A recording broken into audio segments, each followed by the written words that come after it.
Welcome to TalkAboutTopeka.com. I'm Chris Schultz. We have an amazing episode for you today. We're going to speak with author and president of the Shawnee County Historical Society, Deb Bisel. This episode is brought to you by the WIBW channels and downtown's Field of Greens Garden Bistro. It all starts right now.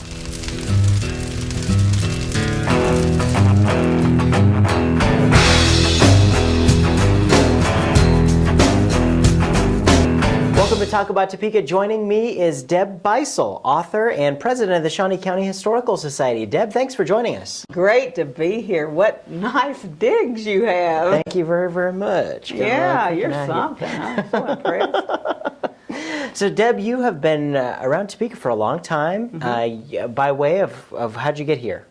You know, I came to Topeka about 20 years ago, and I was a non-traditional student at Washburn.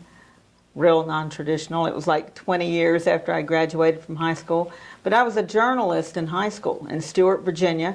Okay. I grew up right on the Virginia-North Carolina line in the Blue Ridge Mountains. Okay. And by the time I graduated high school, I had 3 years of reporting experience. So I was really valuable. I didn't have a degree, but I could do the work, so people didn't have to pay me scale. So I kept getting jobs, and I was news director at a radio station back home. I DJ'd. I was a court reporter, editor of a weekly paper in Winston-Salem, North Carolina. Oh, wow. So I'd done a lot of media jobs. I had my own magazine for a while. My sister and I did. It was called A Comin' and a Goin'. Oh, cool. And it was about music and Appalachian culture and just people. And it was a lot of fun. I had no idea how to make money, but it was a lot of fun. And I wanted to finish my degree, and I wanted to live somewhere else. My mom had died, I was divorced, and, you know, I just wanted to be somewhere else for a while. And my high school journalism teacher, her sister-in-law taught at Washburn, so I'd heard a little bit about Washburn and Topeka, and I thought, you know, that's a good place to go, because I don't like a big city to live in. And I thought, this is manageable size. But I didn't expect to stay. And I got here, I loved Washburn. Loved Washburn.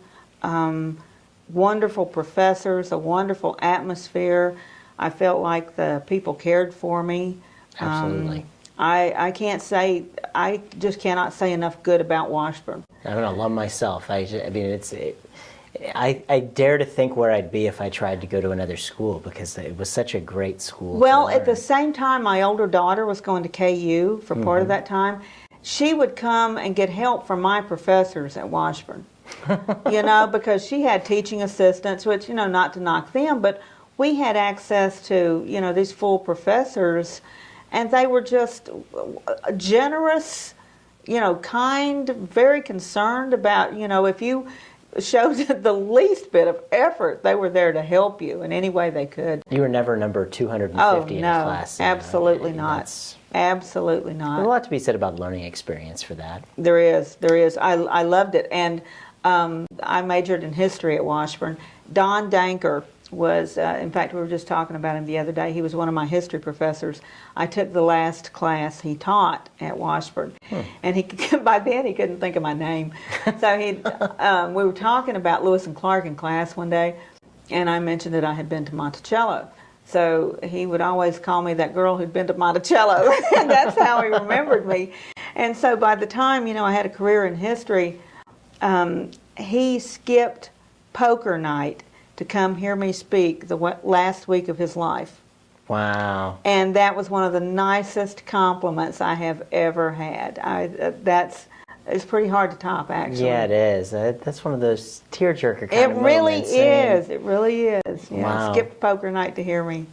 Well, you know, you have done a lot ever since then. I mean, I sure have. You've written some books. This one is your newest book. Yep. The Civil War in Kansas. What inspired this? It needed to be written. I felt like somebody needed to say it. I wish it were twice as long. The publisher, the History Press, I think does an excellent job on giving people opportunity for new ideas. And I thought somebody just needs to do an overview of that entire 10 years of warfare. Because Kansas is at war for a long time, you know, before it goes east. And there are good books on the Civil War, there are good books on Bleeding Kansas, but I ran into a lot of people that just didn't have the whole picture. And it's hard to do. This is only, I don't know, 45,000 words. It's hard to summarize all that. So there's a lot that's not in there. Basically, it's my favorite stuff. And it's my favorite people and some of my favorite stories. That's what it should be for an author. Yeah, you have to write about what you love. But I encourage people to learn more. So that's the whole point. I want people to really get a handle on that era and learn more. And General Richard Myers wrote the foreword to the book for me. Oh, wow. I know. That's very cool. So impressive. I don't know why. I just asked him and he said, sure. Yes.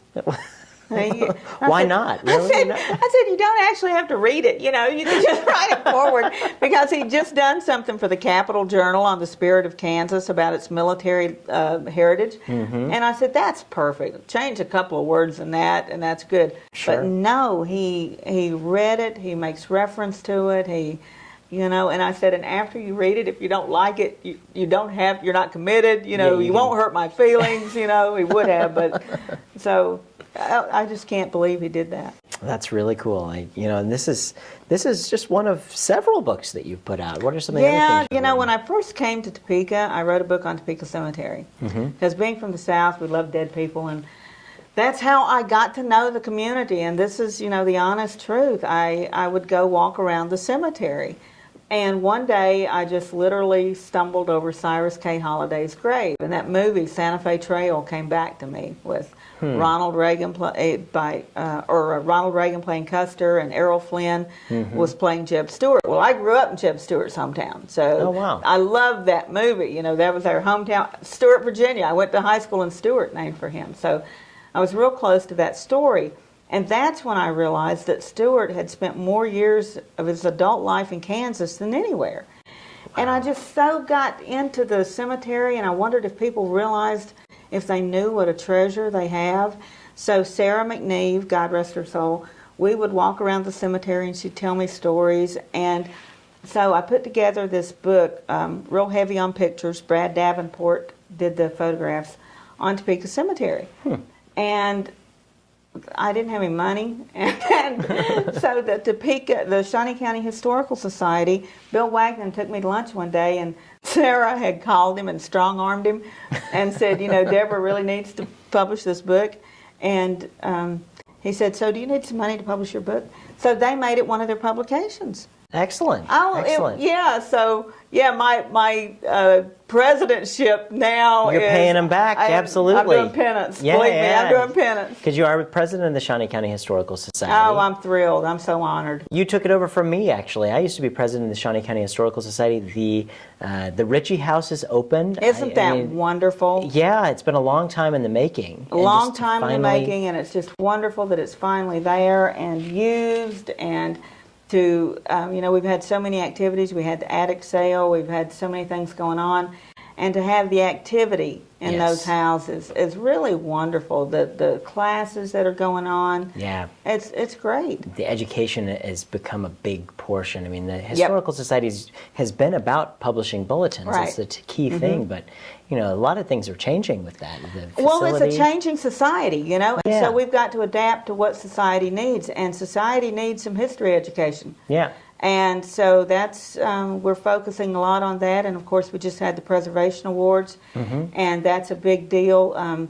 People in the community that are, that just like you, see potential in these buildings. And, that puts our lives in context. Yeah. We weren't the first people to get here. We're not going to be the last. That's right. And it just puts your life and your actions into context. It sure does. So I think that's a valuable lesson to pass on. It reminds you where you're at and what home is. Yeah, it sure does. Well, Deb, how do folks get your book? I've got I'm on Facebook. You can get it from me. I write a blog. I used to when I had time. It's called Mason Dixon Wild West. And there's actually a PayPal button on there that you can order it through there. But it's in all the usual places, Amazon. It's on Kindle and it's on Nook. It's called The Civil War in Kansas. Lloyd Zimmer's Books and Maps. So you're right downtown. You can go pick it up over there. Yeah, right downtown. Very good. Very good. Well, Deb, thank you. I got a book signing at the National Archives. Oh, you do? Kansas City, is that cool or what? That's really, really I cool. know. You better get a copy of this book, and then I'm sure if you see Deb around town, she'd be happy Oh, to I'll sign have one it in my for you. purse. Yeah. She'll- If you just run into me, I'll have one in my purse. Well, Deb, I thank you so much for coming by today, and of course I can't let you leave until we do our notorious lightning round, which means I ask you a whole bunch of questions that really aren't related to anything. You spout off the first thing that pops to your mind, and we have 60 seconds to answer these questions. Now, you can't edit this, right? Maybe, Okay. depends. All right. All right. All right, let's put 60 seconds on the clock and let's go. What's your favorite tourist attraction in Topeka? Ward Mead. Very good. What was your favorite TV show when you were a kid? Superman. Superman, all right. What's your favorite kind of food? Chocolate. Oh, yeah, I love that. And cornbread. Interesting combination. What's your favorite musical group? Oh, my husband's. He plays in the Borderline band, and so my husband is my favorite singer, my favorite musician, and Borderline is just awesome. So And go hear check him out sometime. Gary, yeah, absolutely. All right, regular or decaf? Oh, regular, a lot of it. Who's your favorite celebrity? My favorite celebrity. Besides me, of course. I mean, you know. Yeah, other than the local folks. My favorite celebrity. That's hard. I've got so many. It would have been Fess Parker. You know, he's died now. Dolly Parton. She's great. Yeah, absolutely. Dolly Parton. And Yeah. What's your favorite television show to watch Tuesday nights at 9:30 on My TV? Why, that would be Chris Schultz talk about Topeka. Yeah, very good. Deb, thank you so much for joining honey, it us. was wonderful. Thank you really for having appreciate me. it. Yeah. Come back and talk about us. When you write another book, we need to have it on here. Oh, I'll do that. All right, great. Thanks, Thank Deb. you for all you do for Topeka, too. Yeah, you betcha. Thank you.